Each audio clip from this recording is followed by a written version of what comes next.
وبرکاتہ۔ الحمدللہ رب العالمین والعاقبۃ للمتقین والصلاۃ والسلام علی رسولہ الکریم۔ محترم حضرات، آج جمعرات ہے 15 اپریل 2021۔ جو سوالات مغرب تک آ گئے ہیں ان کو ضرور شامل کیا گیا ہے، تو اس میں زیادہ تر سوالات رمضان اور اس سے متعلق ہیں۔ پہلے اس پر ہم بات کریں گے، پھر انشاءاللہ آخر میں جو ہے وہ جو دیگر سوالات آئے ہیں اس پر بات کریں گے۔ ایک صاحب نے بہت ریکویسٹ کیا ہے کہ مولانا صاحب آپ اپنا ایک تھوڑا سا تعارف دے دیں، اس لیے کہ ہم نئے آپ سے جڑے ہیں پچھلے 3 مہینہ سے، لیکن ہم آپ کے بارے میں زیادہ جانتے نہیں ہیں، تو اگر آپ دے دیں تو ہم مختصر تعارف ہو جائے تو ہم اپنے گروپ میں آپ کی باتیں ڈال دیں گے۔ آپ ذاتی طور پر بھی تعارف دے دیں اور کام آپ کا کیا ہے۔ دیکھیں، ویسے تو جو لوگ مجھے جانتے ہی الحمدللہ۔ بہرحال میں بنیادی طور پہ جو ہے وہ فیض آباد ایودھیا کا رہنے والا ہوں، اور ہبلی میں کرناٹک میں تقریباً ہمارے والد صاحب 1953 سے یہاں پہ رہتے ہیں، اور میرا ہیڈ آفس جو ہے وہ ہبلی ہے، اور کام جو ہے وہ فیض آباد ایودھیا میں بھی ہوتا ہے۔ اور میں بنیادی طور پر پوسٹ گریجویٹ ہوں، اس کے بعد میں نے جامعہ دارالسلام عمر آباد سے سند فراغت لی ہے، اور اس کے بعد دارالعلوم دیوبند سے فضیلت کی سند حاصل کی الحمدللہ، اور پھر 20 سال تک میں عرب دنیا میں بحیثیت مدرس کے عربی اسلامیات اور عربک کا میں استاد رہا ہوں، اور والد صاحب کے انتقال کے بعد سے 2010 سے تقریباً 10 یا 12 سے میں یہاں پہ ہبلی میں مقیم ہوں۔ اور میرے کام کا یہ ہے کہ میں ایک مدرسہ جو ہمارے والد صاحب کا بنایا ہوا تھا، مولانا ریاض احمد صاحب فیض آبادی رحمۃ اللہ علیہ، اسی مدرسے کو میں نے سنبھالا ہے، اور ابھی حال میں 2 اپریل کو الحمدللہ ایک مسجد اور مدرسے کا افتتاح کیا گیا ہے۔ ایک بڑا کام ہے، ہو رہا ہے الحمدللہ۔ اسی طریقے سے فیض آباد ایودھیا میں چونکہ حالات وہاں پہ اچھے نہیں تھے دین کے لحاظ سے، لہذا میں نے اپنے علاقے میں جو ہے وہ ایک زمین پر 26 جنوری کو ایک مدرسہ اور ایک مسجد کی بنیاد رکھی ہے، جس کا پہلا فیز تقریباً 3.25 کروڑ کی لاگت کا ہے۔ اسی طریقے سے 2 ہماری سوسائٹیاں ہیں، فلاح عام سوسائٹی، اس کے ذریعے ہم خدمت خلق کا کام کرتے ہیں، اور ایک فلاح المسلمین ہے، اور اس کے ذریعے ان دونوں سوسائٹیوں کے ذریعے خدمت خلق کا کام ہوتا ہے۔ اور مدرسہ یہاں پہ جو ہے مدرسہ ریاض العلوم الجدید عربک کالج کے نام پر، وہ الحمدللہ نئے طرز کا ایک مدرسہ ہے، اور جس میں مہمانان رسول کے لیے ویسے ہی مہمان کی طرح جو ہے وہ سارا انتظام کیا گیا ہے۔ اور بس یہ ہمارا مختصر سا تعارف ہے۔ بس ایک بڑی بات ہے کہ میری الحمدللہ تقریباً 5 سے 7 ہزار تقریریں ہماری ریکارڈڈ ہیں، اور دنیا کا سب سے بڑا سیرت پر پروگرام الحمدللہ ہم نے کیا ہے، جو تقریباً 300 گھنٹے پر مشتمل ہے۔ یہ مختصر سا تعارف ہے، اگر کسی کو اور کچھ چاہیے تو پوچھ سکتا ہے۔ بہرحال میں اسی کے ساتھ یہ بات بھی کہنا چاہتا ہوں کہ میرے ذمہ بہت بڑی ذمہ داریاں ہیں، اور میں اکیلا جو ہے وہ کرنے والا ہوں، لہذا آپ لوگوں سے درخواست ہے کہ آپ لوگ ضرور اس میں تعاون کریں، کیونکہ یہ مدرسے کا پروجیکٹ بھی بہت بڑا ہے، 10-12 کروڑ کا پروجیکٹ ہے مدرسہ ریاض العلوم الجدید عربک کالج کا، جس کا فرسٹ فیز ہم نے بنایا ہے الحمدللہ، اور دوسرے فیز کی تیاری کر رہے ہیں۔ اسی طریقے سے جو ایودھیا والا معاملہ ہے وہ بھی بہت ہی سینسیٹیو جگہ، دنیا والے کہتے ہیں، ہم کو تو نہیں لگتا ہے بہرحال، لیکن وہاں پر بھی ایک مدرسہ اور مسجد ہے، اس میں بھی آپ سے تعاون کی اپیل ہے۔ ایک دوسرا سوال آیا ہوا ہے، کسی بہن نے کیا ہے کہ مولانا صاحب میں نے زندگی میں کبھی روزہ نہیں چھوڑا، لیکن مجھے ایسی بیماری لاحق ہو گئی ہے کہ میں روزہ نہیں رکھ پا رہی ہوں، مجھے بہت سخت تکلیف ہے، کڑھن ہے کہ میں روزہ نہیں رکھ پا رہی ہوں، تو کوئی ایسی ترکیب بتائیے کہ میرے وہ جو دل کی الجھن ہے وہ ختم ہو جائے۔ میں اپنے تمام ان لوگوں سے جو حقیقت میں روزہ رکھتے تھے اور اس بار روزہ نہیں رکھ پا رہے ہیں، کسی وجہ سے، بیماری کی وجہ سے نہیں رکھ پا رہے ہیں یا کوئی اور وجہ سے نہیں رکھ پا رہے ہیں، میں ان سے ایک بات کہنا چاہتا ہوں کہ جب آپ روزہ رکھتے تھے تو بھی اللہ کا حکم تھا، آپ نے روزہ چھوڑا ہے تو بھی اللہ کا حکم ہے، تو ثواب اللہ کے حکم کے ماننے میں ہوتا ہے، ثواب اللہ تعالیٰ یہ دیکھتا ہے کہ میری بات بندہ کتنا مانتا ہے۔ ہم سے ایک صاحبہ نے کہا کہ میں عمرہ پہ گئی حضرت اور میں طواف نہیں کر پا رہی ہوں کیونکہ میں ناپاک ہو گئی ہوں۔ تو میں نے کہا کہ آپ طواف کرنا کیوں چاہتی ہیں؟ اللہ کا حکم ہے۔ آپ نے طواف چھوڑا کیوں ہے؟ اللہ کا حکم ہے۔ تو اللہ کا حکم ماننے کا ہی اصل ثواب ہوتا ہے۔ یہ جو ہمارا عمل ہوتا ہے یہ تو بہت چھوٹی سی چیز ہوتی ہے، اصل یہ ہے کہ اللہ کی بات کتنی مانی گئی ہے۔ تو میں ایسے اپنے مریض بھائی اور بہنوں سے کہنا چاہوں گا کہ آپ کی جو کڑھن ہے نا، یہ کڑھن دگنا ثواب آپ کو دلاتی ہے۔ میں دلیل دے رہا ہوں، اللہ کے رسول صلی اللہ علیہ وسلم نے فرمایا کہ بعض لوگ قرآن کریم بہت مشکل سے پڑھ پاتے ہیں اور لیکن کوشش کرتے ہیں، ہکلاتے ہیں، آ کر کے پڑھتے ہیں لیکن پڑھتے ہیں۔ تو اللہ کے رسول نے فرمایا کہ ایسے لوگوں کو ڈبل ثواب ملتا ہے۔ کیوں؟ کیونکہ وہ کوشش کر رہے ہیں، ان کو الجھن ہے کہ میں اللہ کا کلام نہیں پڑھ پا رہا ہوں، اس کو صحیح کروں، اس کے لیے بیچارے وہ بہت زیادہ محنت کرتے ہیں۔ تو اللہ کے رسول نے فرمایا ایسے لوگوں کو ڈبل ثواب ملتا ہے۔ ایسے ہی جو لوگ روزہ نہیں رکھ پا رہے ہیں اور واقعی میں روزہ رکھتے تھے اور ان کو یہ الجھن ہے، یہ ان کی الجھن اور کڑھن ان کو ڈبل ثواب انشاءاللہ دلائے گی۔ لہذا اس میں اللہ کی بات ماننے کا ثواب ہے۔ اللہ نے ہی آپ کو اجازت دی ہے کہ بیمار آدمی اگر روزہ چھوڑنا چاہے تو چھوڑ سکتا ہے۔ پوچھا گیا ہے کہ افطار میں غروب کے بعد 5 منٹ کی احتیاط کیسی ہے؟ بعض گاؤں میں یہ ہوتا ہے کہ سورج کے ڈوبنے کا وقت معلوم ہے، پھر گاؤں والے ارے بھائی اتنا دن بھر میں روزہ رکھا ہے، 5 منٹ اور صبر کرو۔ ایک دم غلط طریقہ ہے، 1 منٹ بھی صبر نہیں کرنا چاہیے۔ اگر یہ بات معلوم ہو گئی کہ سورج فلاں ٹائم پہ ڈوبا ہے اور پکا یقین ہے تو جیسے ہی سورج ڈوبا ہے اس کے 2-4-10 سیکنڈ کے بعد روزہ کھول دینا چاہیے۔ یہ احتیاط جو ہے وہ بزرگی کی علامت نہیں ہے۔ اللہ کے رسول صلی اللہ علیہ وسلم نے فرمایا کہ میری امت خیر پر قائم رہے گی جب تک افطار میں جلدی کرے گی۔ جلدی سے مراد یہی ہے کہ سورج ڈوبنے کے فوراً بعد جو ہے وہ افطار ہونا چاہیے۔ پوچھا گیا ہے کہ بعض سوشل میڈیا پر ہر عشرے کی ایک دعا آ رہی ہے، پہلے عشرے کی یہ دعا، دوسرے عشرے کی یہ دعا، تیسرے عشرے کی یہ دعا، یہ کہاں تک صحیح ہے؟ دیکھیں آپ کو بتائیں پورا رمضان ہی دعا ہے، ہر وقت دعا مانگنا چاہیے، لیکن کبھی بھی یاد رکھیں شرعی معاملے میں کسی چیز کو خاص کرنا کہ یہ دعا فلاں وقت پڑھنا ہے، اس کے لیے قرآن حدیث سے دلیل چاہیے، اور ایسی کوئی دلیل جو ہے صحیح موجود نہیں ہے کہ یہ پہلے عشرے کی دعا ہے، دوسرے عشرے کی دعا ہے، تیسرے عشرے کی دعا، یہ تو سوشل میڈیا پہ ڈالا جا رہا ہے، یہ صحیح نہیں ہے۔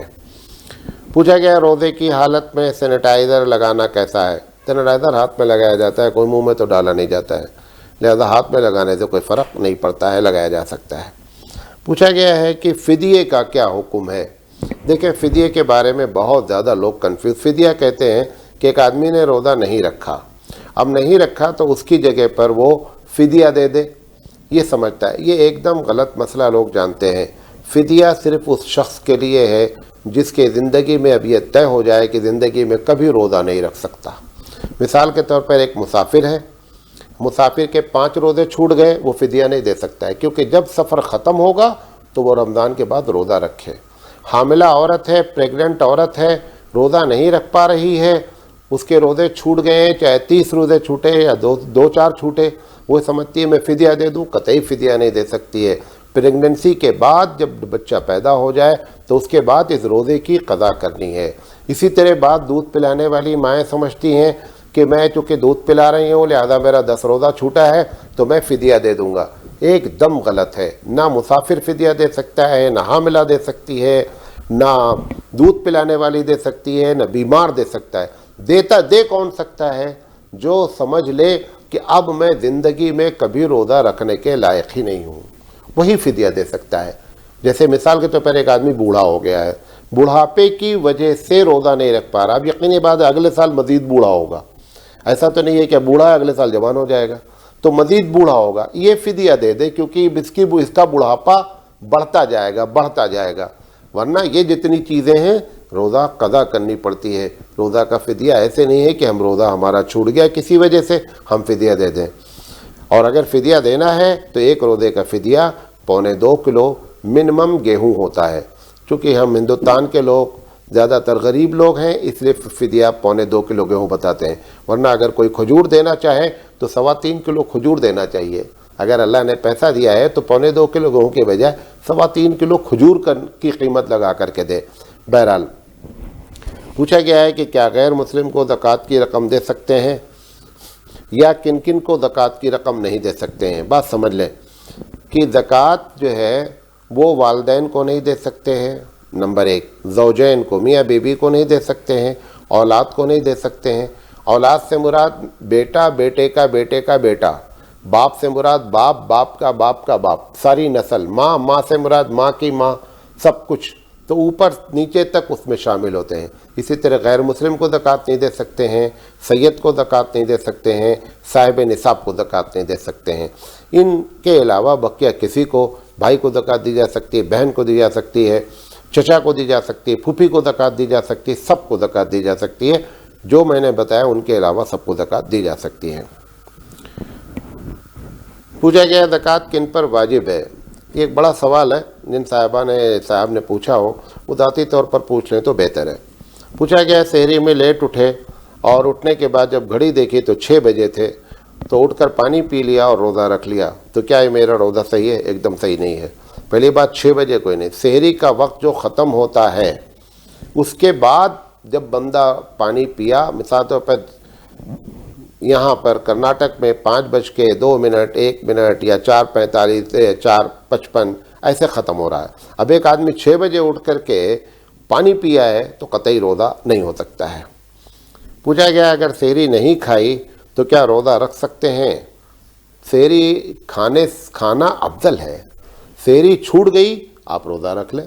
بعض لوگ سمجھتے ہیں کہ اگر سحری نہیں کھائی تو روزہ بھی نہیں رکھ سکتے، ایک دم غلط بات ہے، روزہ رکھا جا سکتا ہے۔ پوچھا گیا ہے روزہ کی حالت میں ویکسین لے سکتے ہیں کہ نہیں؟ دیکھیں روزے کی حالت میں کوئی بھی انجیکشن لیا جا سکتا ہے، کوئی مسئلہ نہیں۔ انجیکشن نس میں جاتا ہے، پیٹ میں نہیں جاتا ہے، لہذا کہ یہ بھی ویکسین بھی ایک طرح کا انجیکشن ہے، لیا جا سکتا ہے۔ پوچھا گیا ہے کسی تکلیف کی وجہ سے اگر روزہ چھوڑ سکتے ہیں کیا؟ تکلیف صرف گمان میں نہیں ہونی چاہیے۔ مثال کے طور پر نہیں میں روزہ رکھوں گا تو بیمار ہو جاؤں گا، نہیں میں روزہ رکھوں گا تو میرا شوگر بڑھ جائے گا، ایسا نہیں ہے۔ پہلے روزہ رکھ کر ٹرائی کریں، اگر روزہ رکھنے کے بعد بیماری بڑھ گئی، روزہ رکھنے کے بعد آدمی تکلیف میں مبتلا ہو گیا اور اس کو خطرہ محسوس، روزہ آپ توڑ دیں اور اس روزے کی قضا ہوگی، اس روزے پر کوئی کفارہ نہیں ہوگا۔ لیکن روزہ آیا بھی نہیں ہے، روزہ رکھا بھی نہیں ہے، اپنے طور پر گمان کر کے بیٹھا ہے کہ روزہ نہیں رکھ سکتے کیونکہ میں کمزور ہوں، ایسا نہیں ہوتا ہے، بلکہ ٹرائی کرنا چاہیے۔ پوچھا گیا ہے کہ دمہ کا جو مریض ہوتا ہے، جن کی سانس پھولتی ہے، تو وہ لوگ ایک قسم کا پمپ لیتے ہیں اور اس کے اندر دوا ڈالی جاتی ہے، کیا وہ لینا رمضان میں جائز ہے؟ روزے کی حالت میں قطعی جائز نہیں ہے۔ پوچھا گیا ہے کیا وتر عشاء سے قبل پڑھی جا سکتی ہے؟ وتر ہر نماز کا ایک وقت ہے، یہ بات سمجھ لیں۔ عورتیں خاص کر جہاں نماز میں شامل ہوتی ہیں وہ ان کو یہ جاننا چاہیے کہ اگر وہ لیٹ آ گئی ہیں تو پہلے فرض پڑھیں عشاء، اس کے بعد تراویح میں شامل ہوں، اس کے بعد وتر پڑھیں، یہ ترتیب ہونی چاہیے۔ اگر ایک آدمی لیٹ آیا نماز میں اور تراویح اس کی چل رہی ہے تو ڈائریکٹ تراویح میں شامل نہیں ہو سکتا، پہلے اس کو عشاء کی نماز اپنی ادا کرنی چاہیے کیونکہ عشاء فرض ہے۔ پوچھا گیا ہے کیا مرد صرف عورتوں کی جماعت کر سکتا ہے؟ اگر مرد سامنے امام ہے اور پیچھے بہن، بیٹیاں یا کوئی بھی عورتیں ہیں شامل تو پیچھے تھوڑا سے زیادہ پیچھے کھڑی ہو کر کے وہ امامت کر سکتے ہیں۔ بعض لوگ احتیاط کے طور پر پردہ بھی ڈال دیتے ہیں، ایسا کرنے کی کوئی خاص ضرورت نہیں ہے، لیکن اگر ڈال دیں تو کوئی بات بھی نہیں ہے۔ پوچھا گیا ہے مولانا صاحب وتر کے بارے میں تفصیلی بات کریں۔ یہ جن صاحب نے سوال کیا ہے، اصل میں وتر کے بارے میں مختلف الگ الگ حدیث ہیں، تو بعض حدیث میں بعض ہے، بعض حدیث میں بعض طریقہ ہے، جس کو جو حدیث صحیح معلوم ہوئی ہے جس امام کو، اس نے اس حدیث کو پکڑ لیا ہے۔ لہذا احناف کے نزدیک وتر 3 ہے اور دوسری رکعت میں بیٹھنا ہے اور تیسری رکعت میں قنوت کرنا واجب ہے۔ اگر قنوت نازلہ نہیں پڑھی گئی تو احناف کے نزدیک وتر نہیں ہوتی۔ عرب دنیا میں کہیں بعض جگہ قنوت نازلہ ہوتا ہے، بعض نہیں ہوتا ہے، یہ الگ الگ حدیث کی وجہ سے ہے۔ بہرحال جو آدمی کو جس حدیث پر یقین ہو کہ یہ حدیث سچ ہے، صحیح ہے، صحیح نہیں، سچ نہیں، سچ ہے، صحیح ہے، تو اس پر وہ عمل کر لے. اور بہتر یہ ہے کہ چونکہ وہ اسکالر نہیں ہے تو جس امام کی بات وہ مانتا ہے اس امام کی بات پر اپنا عمل کر لے, اور یا خود اتنا بڑا اگر عالم ہے تو تحقیق کر لے, جو اس کے دل جو اس کو صحیح لگے اس پر وہ عمل کر لے. پوچھا گیا ہے تراویح کے بارے میں تفصیلی گفتگو کریں. تراویح میں بھی یہی ہے, انہوں نے مثال دیا ہے کہ ساری عرب دنیا میں 8 رکعت نماز ہوتی ہے.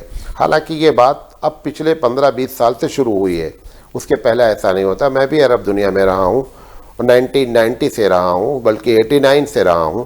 بہت سی مسجدوں میں 20 رکعت نماز ہوتی تھی, لیکن اس کے بعد پھر جو ہے یہ دھیرے دھیرے ختم ہوتے ہوتے اب ساری مسجدوں میں 8 رکعت ہونے لگی. لیکن حرمین میں آج بھی 20 رکعت ہوتی ہے. حضرت عمر رضی اللہ تعالیٰ عنہ نے جس وقت تراویح کی جماعت کرائی ہے اس کے بعد سے ہمیشہ 20 رکعت ہوئی ہے, ہر جگہ ہوئی ہے. اب لوگوں نے اپنی سہولت کی بنیاد پر 8 رکعت کا سلسلہ چالو کر لیا کیونکہ اس میں سہولت ہے.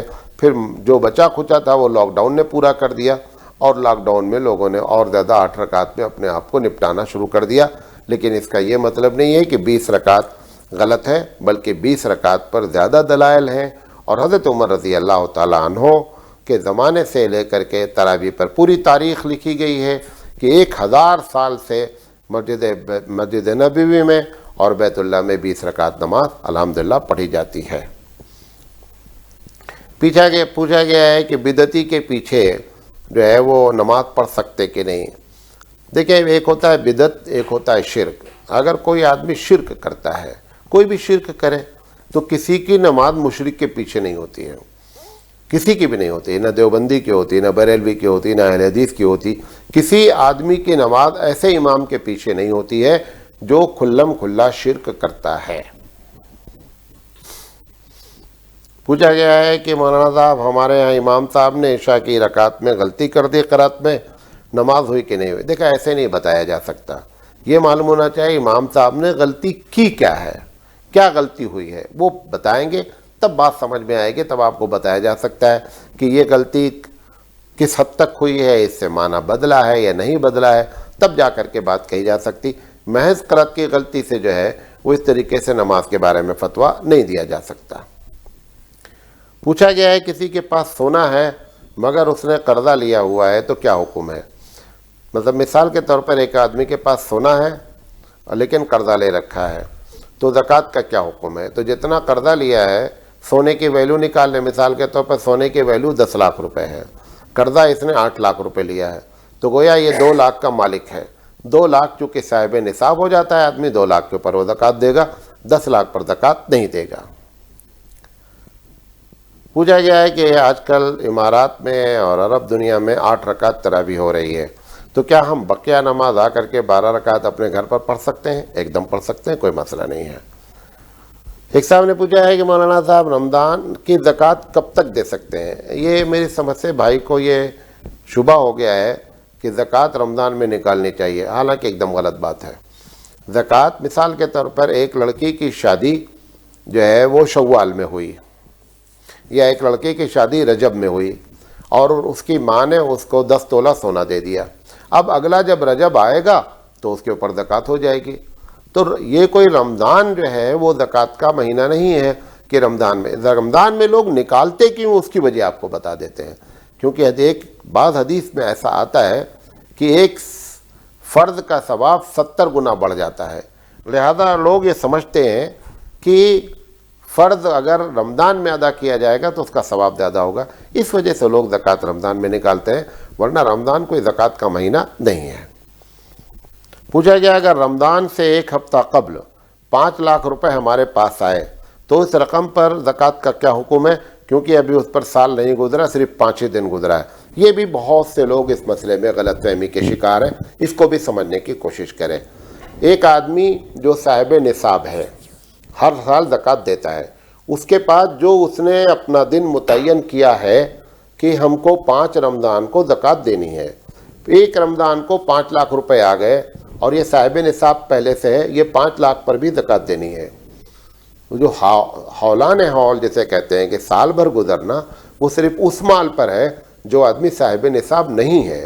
صاحب نصاب ہونے کے بعد 1 دن پہلے بھی اگر آ جائے گا پیسہ تو اس پر بھی زکوٰۃ دینی ہوگی.